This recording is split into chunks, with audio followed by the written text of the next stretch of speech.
विपक्ष पीएसएस जासूसी के मुद्दे पर लगातार हंगामा कर रहा है, सरकार से जवाब मांग रहा है। सबके बीच में ममता बनर्जी ने एक जांच आयोग की गठन कर दिया है। तो अब कांग्रेस नेता मनीष तिवारी ने भी कहा है कि ऐसा ही जांच आयोग पंजाब में बनना चाहिए। जगदम्बिका पाल जी हमारे साथ में हैं। सर, अब जो है मांग ये हो रही है, पहले ममता बनर्जी ने, अब मनीष तिवारी कह रहे हैं कि जाँच आयोग राज्य सरकार को, पंजाब राज्य सरकार को बनाना चाहिए।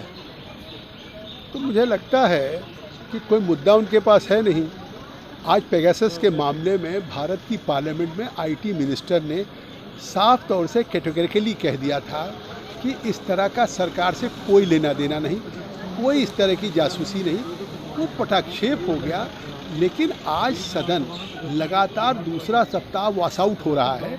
देश की जनता देख रही है कि आखिर देश की जनता के प्रति ये सदन जवाबदेह है। केवल सरकार नहीं, सत्ता पक्ष, विपक्ष भी।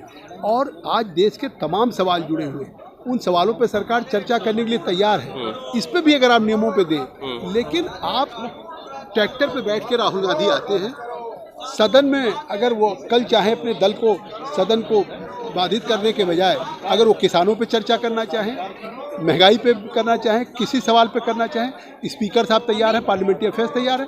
लेकिन केवल ड्रामा कर रहे हैं कि ट्रैक्टर पे आ रहे हैं। देश को क्या दिखा रहे हैं कि वो अब अमेठी ने पहले हराया था।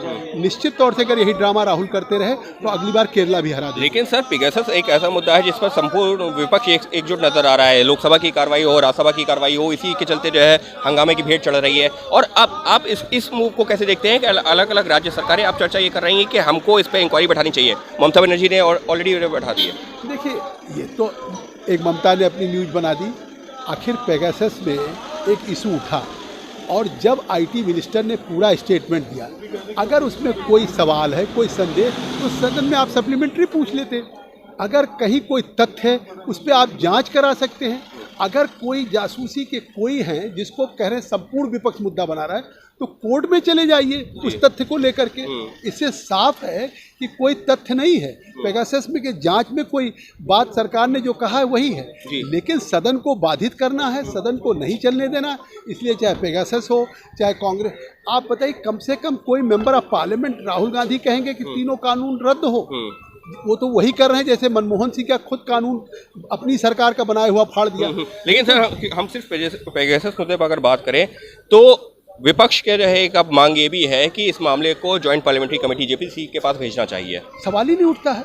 जब उस पर सरकार का स्टेटमेंट आ गया, आप उसमें सरकार से सवाल पूछते, संतुष्ट नहीं होते, सरकार अगर जवाब नहीं देती, तब जेपीसी की या किसी की मांग होती। लेकिन जब सरकार ने स्टेटमेंट दिया, आपने कोई सवाल नहीं पूछा और चीज़ें साफ हो गई कि सरकार में कोई लेना देना नहीं इस तरह का। और ये रिपोर्ट एक डिजाइन थी और निश्चित तौर से ये कहीं ना कहीं वो ऐसे लोग हैं जो बाहर की शक्तियाँ, जो चाहे वाशिंगटन पोस्ट में छपी हो, चाहे वायर में छपी हो, इन लोगों ने ठीक लोकसभा के सत्र के पहले एक बाहर की इस तरह से छपी हुई रिपोर्ट पे पूरे देश की जनता की चुनी हुई इस पार्लियामेंट को चलने न दे। यानी साफ तौर पर बीजेपी सांसद का ये कहना है कि एक ऐसा मुद्दा है जिस पर लोकसभा हो या राज्यसभा हो, दोनों सदनों में बयान दिया जा चुका है, सरकार अपना पक्ष साफ कर चुकी है। उसके बावजूद विपक्ष सिर्फ संसद को बाधित करने की कोशिश कर रहा है और ये सिर्फ एक अटेंशन, यानी कि ध्यान आकर्षण के लिए सिर्फ किया जा रहा है और कुछ नहीं है।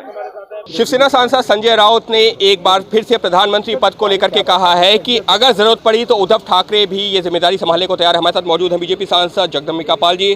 सर, संजय राउत कह रहे हैं कि जरूरत पड़ी तो उद्धव ठाकरे भी जिम्मेदारी संभालने को तैयार हैं। देखिए, अपने मुंह मियाँ मिट्ठू बनना तो सबको आता है। पहले आज देश में, जब पूरे देश में कोरोना की स्थिति जहाँ नियंत्रण में है, अभी भी महाराष्ट्र और केरला दो राज्य ऐसे हैं जो आज भी देश के लिए चिंता का विषय है। केवल महाराष्ट्र के लिए नहीं, महाराष्ट्र में कोरोना की संख्या आज भी अधिक है, केरला में। तो ये केवल महाराष्ट्र के लिए चिंता नहीं, ये चिंता हम पार्लियामेंट में बैठ के कर रहे हैं। लेकिन इसके बावजूद भी वो सदन नहीं चलने दे रहे हैं। तो पहले महाराष्ट्र को संभाल लें। वहाँ की बाढ़ की स्थिति है कि आज 150 से लोगों ऊपर बाढ़ में मर चुके हैं। शायद पिछले 100 वर्षों में ऐसी स्थिति नहीं थी। तो मुझे लगता है कि अभी जो एक जिम्मेदारी चला रहे हैं अलग अलग सिद्धांतों के साथ, और जिस तरह से किसी तरह से वो दिहाड़ी पे सरकार चल रही है, तो उसको चलाएं, फिर ये तो जनता तय करती है। लेकिन सर, संजय राउत का ये बयान पहली बार नहीं आया। इससे पहले वो शरद पवार को लेकर के कहते रहे हैं कि उनको यूपीए की जिम्मेदारी उनको संभाल लेनी चाहिए। अब वो प्रधानमंत्री को लेकर के उद्धव ठाकरे का नाम कह रहे हैं। तो क्या कुछ चल रहा है ये?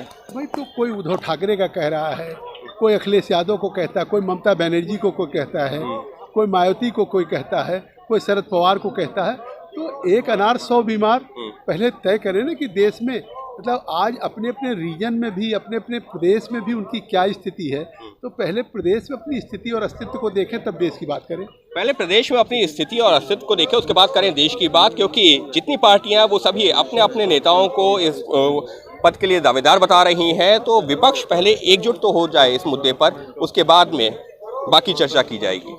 ये कहना है बीजेपी सांसद जगदम्बिका पाल का। Ankit Gupta, ABP news, Delhi.